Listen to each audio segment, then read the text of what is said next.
अस्सलाम वालेकुम students, I am मदामिन। आज मैं हाजिर हुआ हूँ 9th क्लास की फिजिक्स का एक टॉपिक लेके। ये चैप्टर नंबर 5 में है, जिसका नाम है लॉ ऑफ ग्रेविटेशन। अगर मैं पेपर के लिहाज से बात करूँ तो ये बहुत इंपॉर्टेंट है। तकरीबन हर साल लॉन्ग वाइज आ सकता है, शॉर्ट में भी आ सकता है, और इसके अलावा ये एमसीक्यूज में भी बहुत आता है। तो आइए स्टूडेंट, हम टॉपिक स्टार्ट करते हैं। ये टॉपिक स्टार्ट करने से पहले जो लोग हमारे चैनल पे न्यू है उनसे रिक्वेस्ट है कि साथ में दिए गए सब्सक्राइब के बटन को क्लिक कर दें और बेल आइकन को भी हिट कर दें, ताकि हमारे हर आने वाली वीडियो जो है वो आसानी आप तक पहुंच जाए। तो आइए स्टूडेंट्स, हम स्टार्ट करते हैं। द फोर्स ऑफ ग्रेविटेशन, ये ग्रेविटी का एक तस्वर जो है वो एक साइंसदान ने दिया था, जिसका नाम था आइजक न्यूटन। आइजक न्यूटन जो है वो 1665 की शाम थी, एक वो बाग में बैठा हुआ था, तो वहां पे अचानक जो है वो एक सेब गिरा है। तो उसने उस सेब के गिरने की वजह मालूम करने के लिए ग्रेविटी का तस्वर दिया। उसने मालूम किया कि जो है वो सेब के दरमियान और जमीन के दरमियान एक फोर्स है, उस फोर्स को उसने नाम दे दिया ग्रेविटी की फोर्स का। और यहां से एक सवाल ये बनता है कि why planet revolve around the sun. Planet जो है वो सन के गिर्द रिवॉल्व क्यों करते हैं? तो क्या हुआ है, न्यूटन ने डिस्कवर किया एक फोर्स जो हर बॉडी में को अपनी तरफ अट्रैक्ट करती है, यानी कि जमीन जो है वो हर चीज को अपनी तरफ खींचती है। उस वो जो खींचने की फोर्स है, उस फोर्स को हम बोलते हैं ग्रेविटी की फोर्स। उस फोर्स को उसने नाम दिया ग्रेविटी की फोर्स का। अब यहाँ पे एक आम मिसाल ले लें कि ये जो प्लैनेट्स है या जमीन की जो मून हरकत कर रहा है, रिवॉल्व कर रहा है, तो वहां पे भी एक फोर्स है जिस फोर्स की वजह से वो हरकत करता है। उस फोर्स को हम कहते हैं ग्रेविटी की फोर्स का। और इसके साथ ही उसने ग्रेविटी की जब खबर दिया तो इसके साथ ही उसने अपना एक लॉ पेश किया। उस लॉ को हम कहते हैं लॉ ऑफ ग्रेविटेशन। ये लॉ जो है वो बहुत इंपॉर्टेंट है। इस लॉ के मुताबिक सबसे पहले हम इसकी डिफाइन करेंगे। डिफाइन में है एवरीबॉडी इन द यूनिवर्स, हर चीज जो है वो कायनात में अट्रैक्ट एवरी अदर बॉडी, हर दूसरी चीज को अपनी तरफ खींचती है विद द फोर्स। एक फोर्स से किसके साथ खींचती है? एक फोर्स के साथ। हर चीज जो है वो कायनात में हर दूसरी चीज को अपनी तरफ खींचती है। वो कौन सी फोर्स है? एक फोर्स है। उस फोर्स को क्या हम कहते हैं? ग्रेविटेशन। जो force which is directly proportional to the product of their masses, जो उनके मासेस के बॉडी के मासेस के आसपास तरफ की क्या होती है? डायरेक्टली प्रोपोर्शनल होती है एंड इनवर्सली प्रोपोर्शनल होती है to the square of the distance between their self. और उनके दरमियान जितना फासला होगा उसके क्या होगी? डायरेक्टली प्रोपोर्शनल होगी। अब यहाँ पे देखें, दो बॉडीज हम ले रहे हैं। फॉर एग्जांपल, एक बॉडी का मास है आपके पास 10 किलोग्राम, एक बॉडी का मास है 5 किलोग्राम। आप इन दोनों को अगर अट्रैक्ट करवाएं, अपनी तरफ खींचे, तो क्या होगा?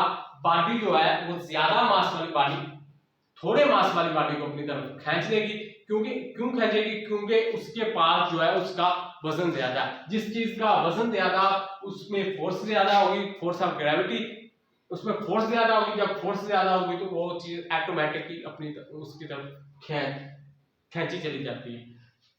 इसकी ये थी इसकी डिफाइन। अब इसकी एक्सप्लेनेशन करनी है। एक्सप्लेनेशन हम डायग्राम्स की मदद से करेंगे। यहाँ पे दो डायग्राम्स बनी हुई है, दो मासेस लिए हैं M1 और M2, और इन दोनों के दरमियान जो डिस्टेंस है वो D। डिस्टेंस को किससे रिप्रेजेंट किया जाता है? D से। वो D यहाँ पे एक फोर्स लगा रहा है, M1 लगा रहा है M2 पे, और जो M2 लगा रहा है वो M1 पे लगा रहा है। अब यहाँ पे हमने न्यूटन का थर्ड लॉ पढ़ा था, जिसके मुताबिक every action has a reaction which is equal in magnitude but opposite in direction. अब यहाँ पे देखें, ये मास इस पे फोर्स लगा रहा है, ये फोर्स अब क्या करेगा? मास M2 इस पे फोर्स लगाएगा। ये क्या कहलाएगा? इसका इसको नाम दे देंगे हम एक्शन का, और ये जो बॉडी 2 लगा रही है इसको हम नाम दे देंगे एक्शन का। इसलिए न्यूटन का लॉ ऑफ ग्रेविटेशन को आप जो है वो लॉ न्यूटन के थर्ड लॉ ऑफ मोशन भी कह सकते हैं, न्यूटन का तीसरा कानून भी कह सकते हैं। इसकी डेरिवेशन कहते हैं। डायग्राम्स की तरफ देख के हमने अब इसकी डेरिवेशन करेंगे। जब भी आपके पास अगर लॉन्ग आ जाए तो लॉन्ग में हम सबसे पहले उसकी डिफाइन का पॉइंट बनाएंगे, फिर उसकी एक्सप्लेनेशन का पॉइंट बनाएंगे, फिर क्या करेंगे हम उसकी डेरिवेशन करेंगे और एंड में आप क्या निकाल देंगे उसका रिजल्ट निकाल देंगे। एक्सप्लेनेशन डेरिवेशन करते हैं और according to the law of gravitation, gravitation के कानून के मुताबिक, कौन सा कानून, ये जो लिखा हुआ क्या कहता है, the force of attraction F between two bodies m1 and m2 separated by the distance d attract each other। अब उसने कहा कि वो फोर्स, इन दोनों के दरमियान जो फोर्स है वो किससे स्प्रेड की गई है, किससे अलग, एक डिस्टेंस है, उस डिस्टेंस d से क्या हो गई है, अलग हो गई है। अब इसके मैथमेटिकल इक्वेशन करेंगे। मैथमेटिकल इक्वेशन के मुताबिक आपने यहाँ पे आपने पढ़ा है डायरेक्टली प्रोपोर्शनल और इनवर्सली प्रोपोर्शनल। अब डायरेक्टली प्रोपोर्शनल क्या होता है, अगर एक क्वांटिटी, एक मिकदार जो है वो बढ़ने से, इंक्रीज होने से दूसरी मिकदार भी आपके पास इंक्रीज हो जाए, इसको हम कहते हैं डायरेक्टली प्रोपोर्शनल।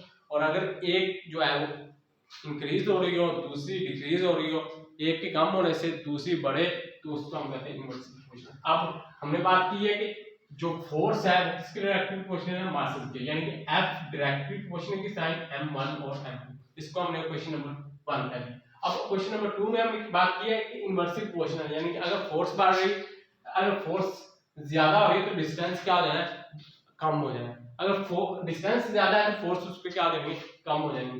यहाँ पे F डायरेक्टली प्रोपोर्शनल 1/t। और ये बात भी हमेशा याद रखनी है, जब इनवर्सली प्रोपोर्शनल की बात आ जाए तो वहां पे आप 1/, की शेप में लिखेंगे।